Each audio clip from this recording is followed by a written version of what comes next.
सभी को प्यार भरा नमस्कार।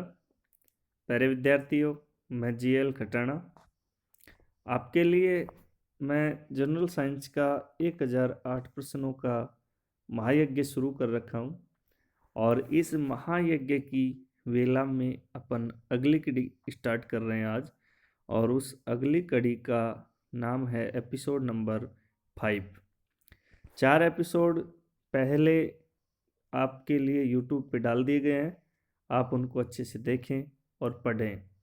ये लीजिए 5वां एपिसोड आपके लिए तैयार है। इस एपिसोड में आप सभी प्यारे लाडलों का स्वागत है। मैं writer and lecture GL Khatana. प्यारे विद्यार्थियों, ये जो आप कॉन्टैक्ट नंबर देख रहे हैं, इस कॉन्टैक्ट नंबर पे आपको जो भी प्रॉब्लम हो वो ओनली व्हाट्सएप कॉल नहीं, ओनली व्हाट्सएप के थ्रू आप अपनी प्रॉब्लम को अच्छे से सॉल्व कर सकते हैं, समझ सकते हैं। ये लीजिए आपके लिए एपिसोड नंबर 5।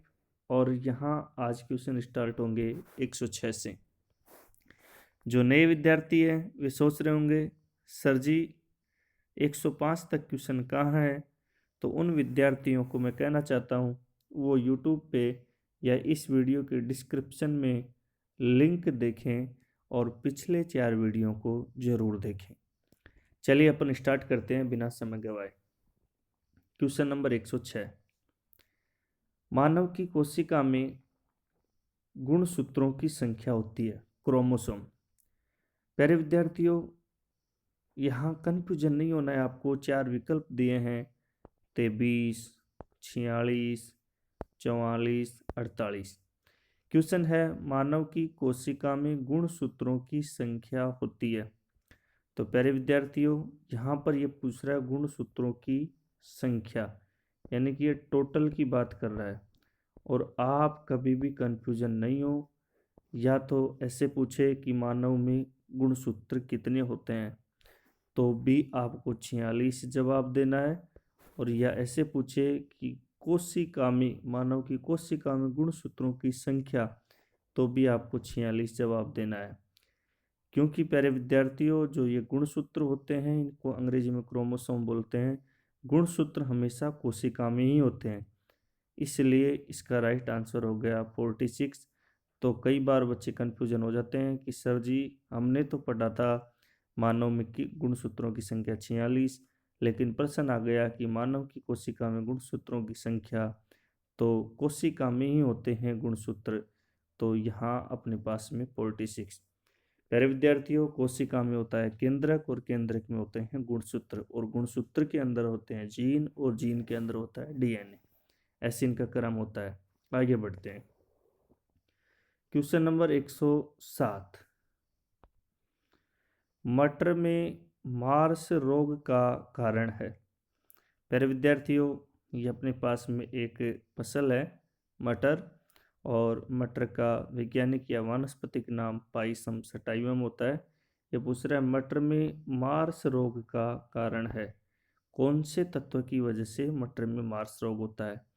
कॉपर की वजह से होता है, या मोलिब्डेनम, ये अपने पास में धातु है MO, इसकी कमी से होता है, या अपने पास में मैग्नीज MN, इसकी कमी से होता है, या जस्ता ZN, किसकी कमी से होता है?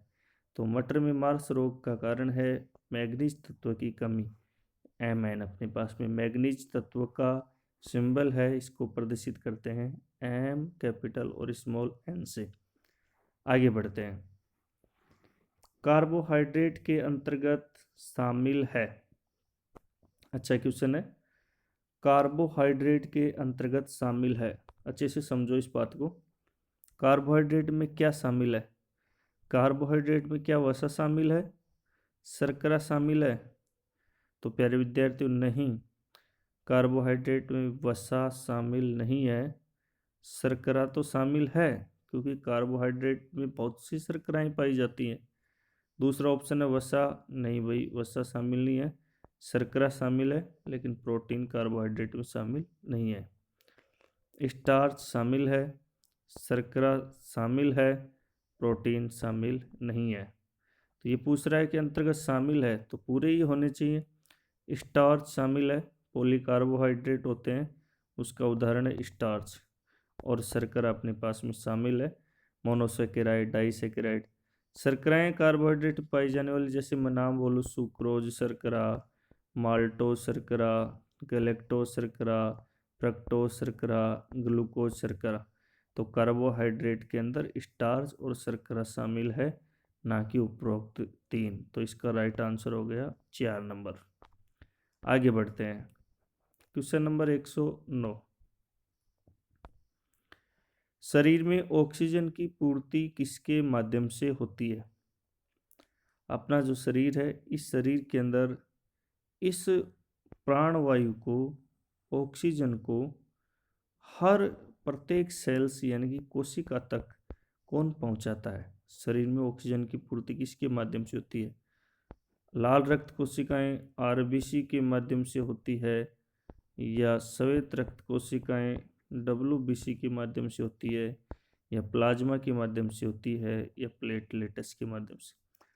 तो प्यारे विद्यार्थियों, ऑक्सीजन को अपने साथ में बिठा करके ले जाती है प्रत्येक कोशिकाओं तक लाल रक्त कोशिकाएं यानी कि आरबीसी। आरबीसी में जो हीमोग्लोबिन होता है वो इस ऑक्सीजन को पकड़ करके अपने शरीर की हर कोशिका तक पहुंचाने का कार्य करता है। तो शरीर में ऑक्सीजन की पूर्ति कौन सी रुधिर कणिकाओं के द्वारा होती है? लाल रक्त कोशिकाओं के द्वारा। राइट आंसर हो गया फर्स्ट। आगे बढ़ते हैं, यकृत के अध्ययन को कहा जाता है? प्यारे विद्यार्थियों, यकृत कहते हैं लीवर को। लीवर बोलो, यकृत बोलो या जिगर बोलो, अंग एक है और नाम अनेक हैं। यकृत के अध्ययन को कहा जाता है। कौन सी ऐसी साइंस है जिसमें लीवर के बारे में स्टडी की जाती है special? Herpetology, hepatology, horology, nidology. तो प्यारे विद्यार्थियों, यकृत के अध्ययन की साइंस को कहते हैं हर्पेटोलॉजी। और ध्यान रखना, हेपेटोलॉजी अपने पास में ये यकृत की नहीं है। हाँ, हेमेटोलॉजी में रक्त का अध्ययन करते हैं, हेमेटोलॉजी में रक्त का अध्ययन करते हैं, हर्पेटोलॉजी में लीवर का अध्ययन करते हैं। आगे बढ़ते हैं, क्वेश्चन नंबर 111। मानव कपाल में अस्थियों की संख्या होती है? मानव कपाल में अस्थियों की संख्या होती है। जो मानव का कपाल होता है, इस कपाल के अंदर कितनी अस्थियां होती है? तो प्यारे विद्यार्थियों, कपाल में अस्थियां होती हैं 8। कितनी अस्थि होती है? 8। 14 नहीं होती है। चेहरे में 14 होती है, कपाल में 8 होती है, हथेली में 5 होती है और प्रत्येक कान में 3 होती है। तो यह राइट आंसर हो गया 2। यहाँ पर पूछा है कि मानव कपाल में अस्थियों की संख्या, तो 8। आगे बढ़ते हैं, रक्त में घुला हुआ कौन सा तत्व मस्तिष्क में स्थित अनिद्रा केंद्र को नियंत्रित करता है? वेरी इंपॉर्टेंट क्वेश्चन है। रक्त में कौन सा ऐसा तत्व है जो मस्तिष्क में स्थित अनिद्रा केंद्र को नियंत्रित करता है, कंट्रोल करता है, नींद से रिलेटेड? तो प्यारे विद्यार्थियों, निद्रा का मतलब नींद आना और अनिद्रा का मतलब नींद नहीं आना। तो कौन से तत्व की कमी अपने बॉडी में हो जाएगी तो अपन को अनिद्रा की अवस्था यानी कि अपन को नींद नहीं आएंगी? तो इसके लिए तत्व जिम्मेदार है कैल्शियम। अपने कैल्शियम की पर्याप्त पूर्ति रहेगी तो अपने को अच्छे से नींद आएगी, और कैल्शियम की पर्याप्त पूर्ति नहीं रहेगी तो मस्तिष्क में जो स्थित अनिद्रा केंद्र है वो अनकंट्रोल हो जाएगा। यह राइट आंसर हो गया क्वेश्चन के अकॉर्डिंग कैल्शियम। आगे बढ़ते हैं, विश्व टीबी दिवस कब मनाया जाता है? तो देखो, टीबी एक बीमारी है और इस टीबी को क्षय रोग भी कहते हैं, या इस टीबी को यक्ष्मा भी कहते हैं, यक्ष्मा, या इसको तपेदिक भी कहते हैं। रोग एक है और नाम अनेक है। और इस टीबी का पूरा नाम होता है ट्यूबरकुलोसिस। तो ट्यू से बनता है टी और बर से बनता है बी। और इसका ट्यूबरक्लोसिस बैक्टीरिया होता है। ये तो आपको टीबी की जानकारी। टीबी की बीमारी में फेफड़े प्रभावित होते हैं, फेफड़ों में छिद्र हो जाते हैं। लेकिन अपना प्रश्न इतना है ही है कि विश्व टीबी दिवस कब मनाया जाता है। तो प्यारे विद्यार्थियों, दिवस मनाने का ठेका WHO के पास है, इसका वीडियो मैं पहले बना चुका। तो ये WHO फिक्स करता है कि कौन सी बीमारी का दिवस कब मनाया जाए। उस दिवस को जिस तारीख को मनाया जाता है उस दिन उस विषय से संबंधित रोकथाम, बचाव, उपचार, नवाचार, इन सब के बारे में जानकारी सार्वजनिक की जाती है। तो विश्व टीबी दिवस अपने पास में मनाया जाता है 24 मार्च को। कब मनाया जाता है? 24 मार्च। याद रखना, बहुत बार परीक्षा में आता है। आगे बढ़ते हैं। गाय का हृदय कितने कोष्ठीय होता है? अच्छा प्रश्न है। जो गौ माता होती है, इस गाय का हृदय कितने कोष्ठीय होता है? तो देखो भाई, मानव हृदय होता है 4 कोष्ठीय।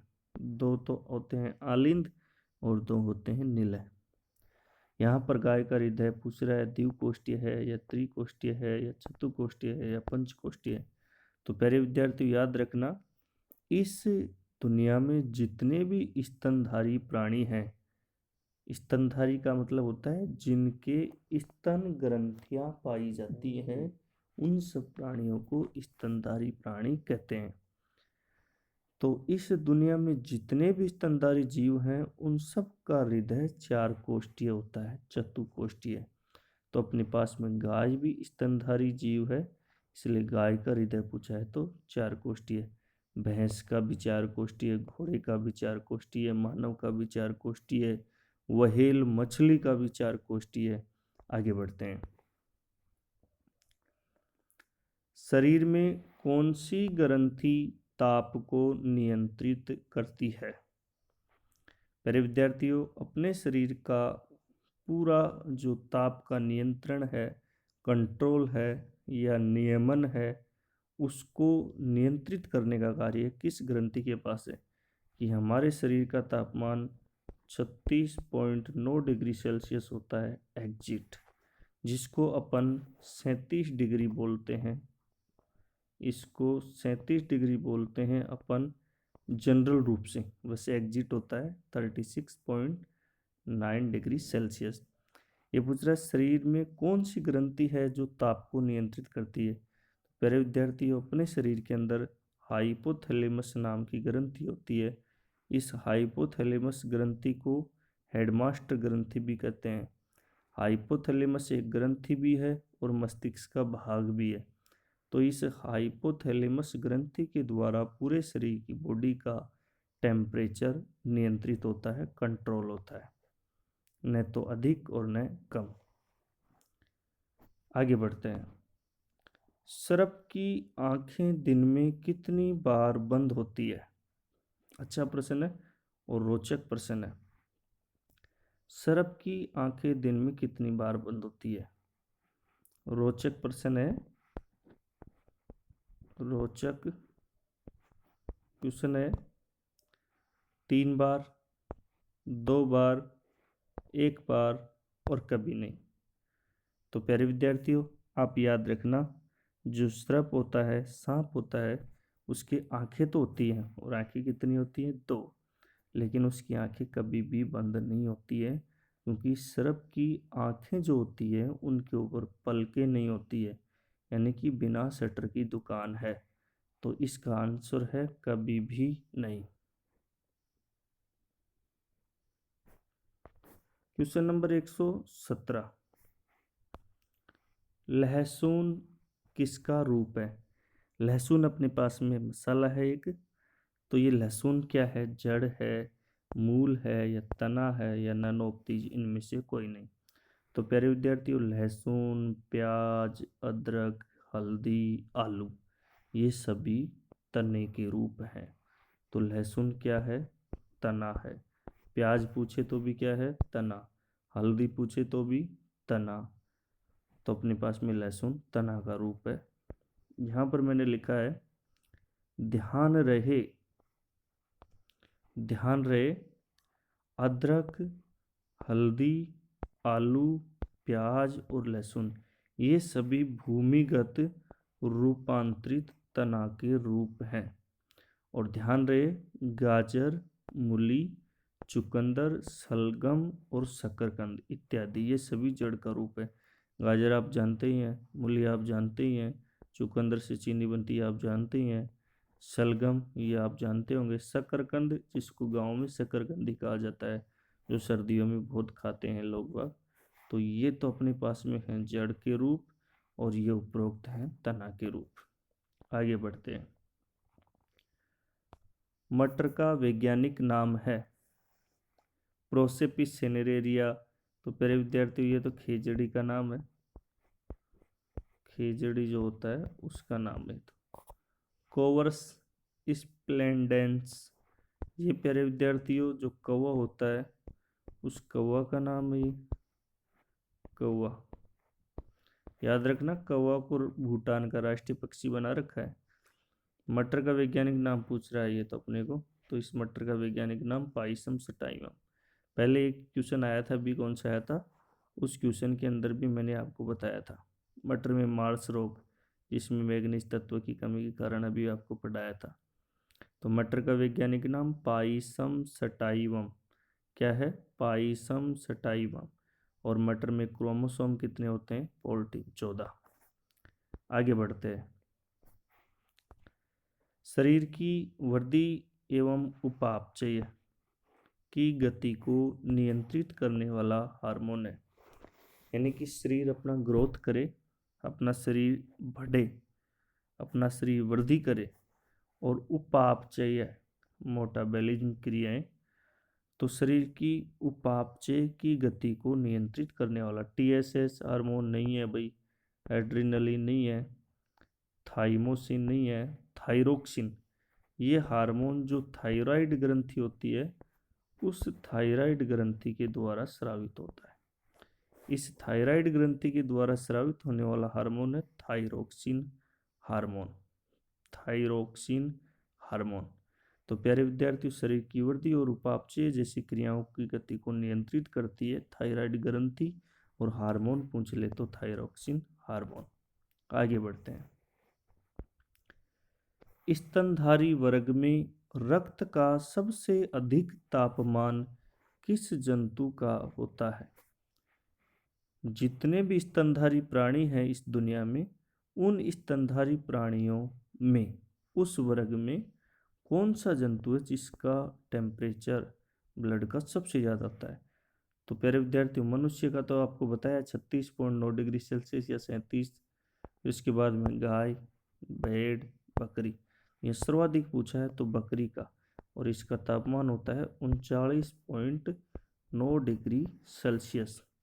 सर जी फिर गाय और भेड़ के ब्लड का टेम्परेचर इनका 38 के रेंज में होता है, मनुष्य से तो ज़्यादा है, लेकिन यहाँ पर पूछ रहा है सबसे अधिक। तो इस जंतु जगत में जितने भी स्तनधारी प्राणी हैं उनमें सबसे ज़्यादा टेम्परेचर होता है बकरी के ब्लड का 39.9 डिग्री सेल्सियस। आगे बढ़ते हैं। मानव शरीर में कितने तत्व पाए जाते हैं, यानी कि जो मनुष्य का शरीर है इस मनुष्य के शरीर में कितने तत्व होते हैं रासायनिक। 8, 21, 42, 24। अरे विद्यार्थियों बहुत सारे तत्व, अपना तो शरीर तत्वों का पुतला है, जो बहुत से महर्षि और ऋषि मुनियों ने कहा है कि ये मानव शरीर तत्वों का पुतला है और तत्वों में मिल जाता है एक दिन। यहाँ पर पृथ्वी पे कोई परमानेंट रहने नहीं आया है, यहाँ पर तो आते जाओ और जाते जाओ, कर्म अच्छे करते जाओ। अपना प्रश्न है मानव शरीर में कितने तत्व पाए जाते हैं। तो प्यारे विद्यार्थियों मानव शरीर में 24 तत्व पाए जाते हैं। बहुत सारे तत्व जैसे मैं कुछ के नाम बताऊं, कैल्शियम है, पोटेशियम है, फास्फोरस है, मैग्नीज है, Fe आयरन है, सोडियम है, काफ़ी सारे तत्व अपने शरीर में होते हैं। तो इनकी कुल मिलाकर की संख्या है 24।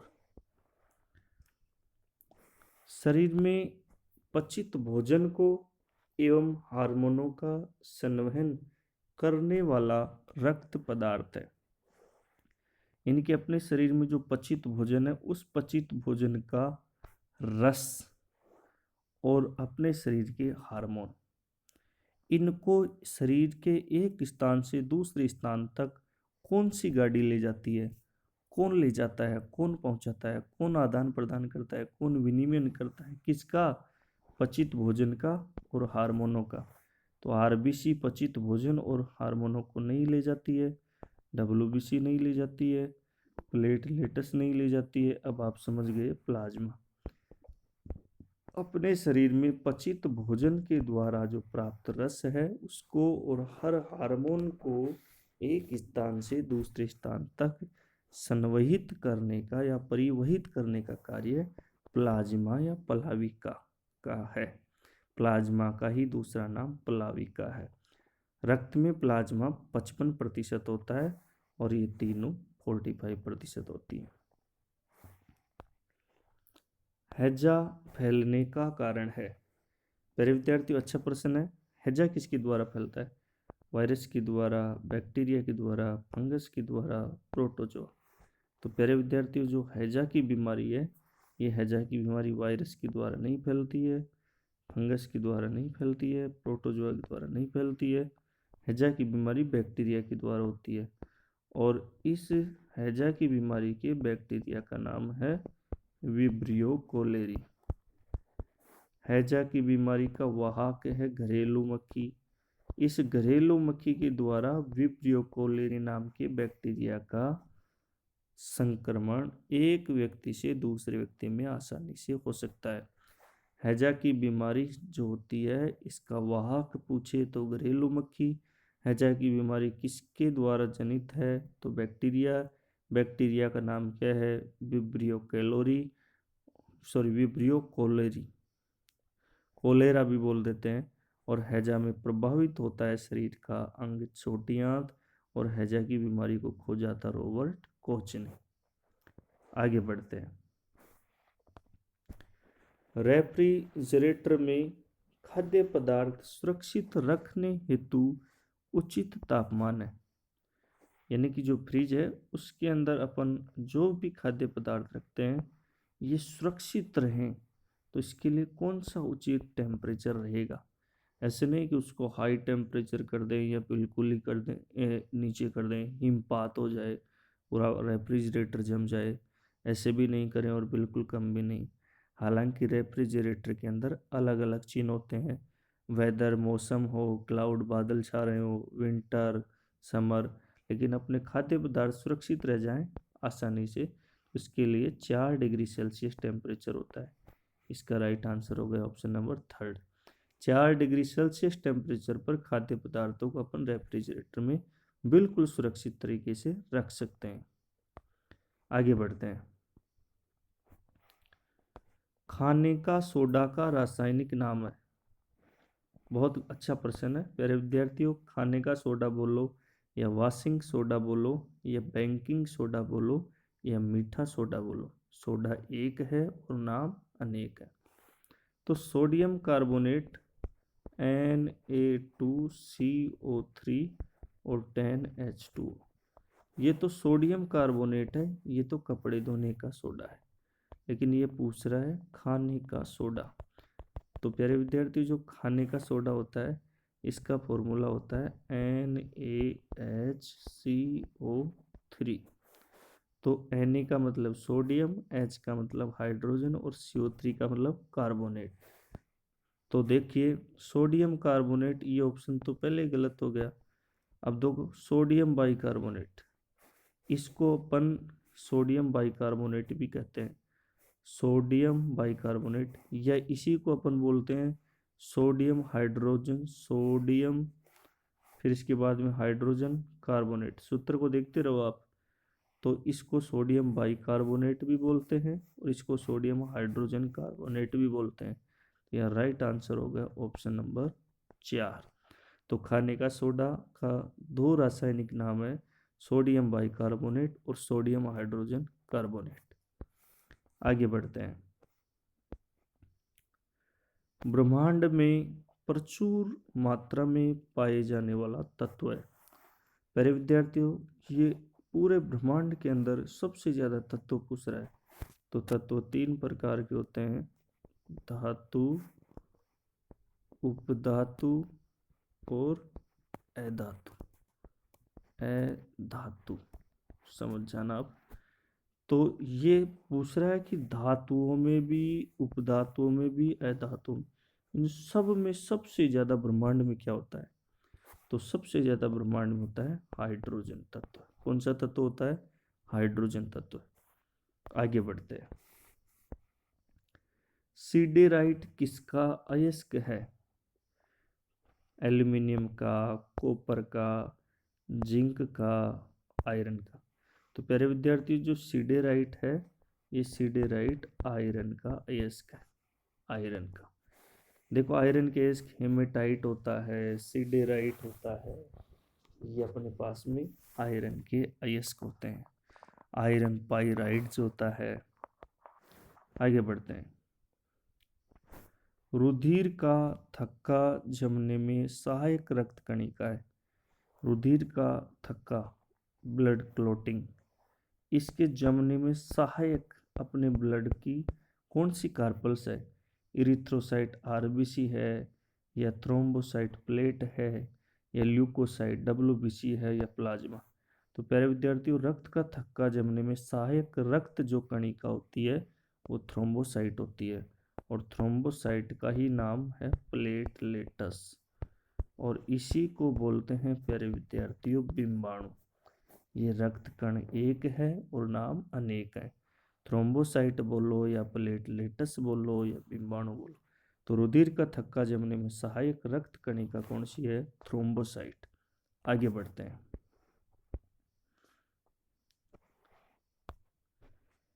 किससे शिशु का लिंग निर्धारित होता है? बहुत अच्छा प्रश्न है, वेरी इंपॉर्टेंट क्वेश्चन है। किससे शिशु का लिंग निर्धारित होता है? तो प्यारे विद्यार्थियों, संतान का लिंग यानी कि लड़का होगा या लड़की होगी, इसके लिए जिम्मेदार होता है पिता। कौन जिम्मेदार होता है? पिता। पिता जिम्मेदार होता है कि लड़का होगा या लड़की। और पिता में लिंग निर्धारण क्रोमोसोम होते हैं 2 एक्स और वाई। ध्यान से समझना, लिंग निर्धारण के लिए जिम्मेदार होता है पिता, और पिता में 2 क्रोमोसोम होते हैं एक्स वाई। इनमें जो लिंग निर्धारण के लिए जो मुख्य जो क्रोमोसोम होता है वो होता है वाई। देखो, आपको पता है 44 प्लस एक्स वाई, ये तो अपने पास में एलिंग गुणसूत्र है, ये अपने पास में लैंगिक गुणसूत्र है। इन लैंगिक गुणसूत्रों में वाई क्रोमोसोम पे डिपेंड है। ये वाई क्रोमोसोम पे डिपेंड है। ये तो क्या डिपेंड है कि लड़का होगा। यदि मादा के क्रोमोसोम से वाई क्रोमोसोम का निषेचन होता है तो लड़का, और एक्स क्रोमोसोम का निषेचन होता है तो लड़की।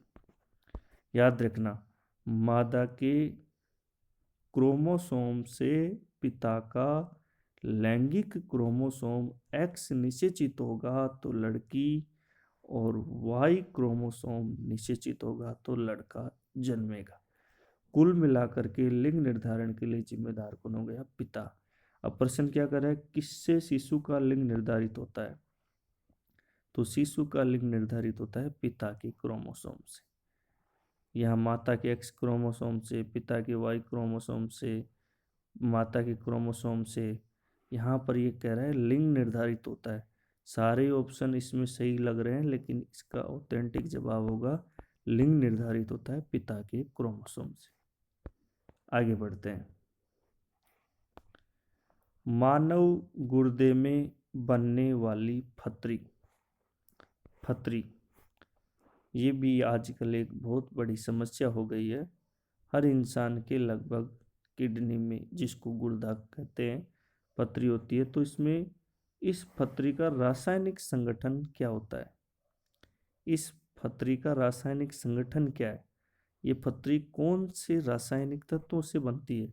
तो प्यारे विद्यार्थियों, मानव गुर्दे में बनने वाली पथरी कैल्शियम ऑक्जेलेट के द्वारा बनती है और इसका सूत्र होता है CaC2O4। कैल्शियम ऑक्जेलेट का सूत्र क्या होता है? CaC2O4। तो मानव गुर्दे में बनने वाली पथरी में कौन सा रासायनिक संगठन होता है? Calcium oxalate.